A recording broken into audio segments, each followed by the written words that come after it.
Hello guys, सबैजनालाई good morning हैन। आज चाहिँ मैले के देखाउन जाँदैछु भने यो चाहिँ हाम्रो छतको करेंट डे 1 को अपडेट हो। ये हमारा अभी ये छत पे बिछाने वाला मैट का नीचे का लेयर अभी आ रहा है ऊपर, और ये हमारा मैट ये सब छत पे आ जाएगा हमारे यहाँ पे। ये डे 1 का करेंट अपडेट है और ये वीडियो देखते रहना। अरे डे 2 का भी आ जाएगा, डे 3 का भी आ जाएगा। जब तक कंप्लीट नहीं होगा तब तक मेरा वीडियो आते रहेगा guys. To follow guys, subscribe and comment share है सबै गरिदिनुहोस् होला है guys.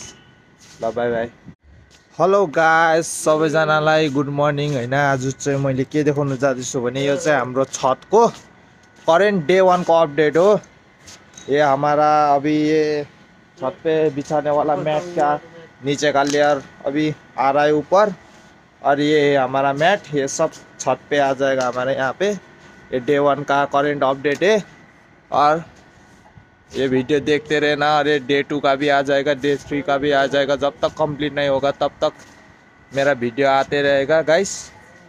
To follow guys, subscribe and comment share है सबै गरिदिनुहोस् होला है गाइस। ल बाई बाई।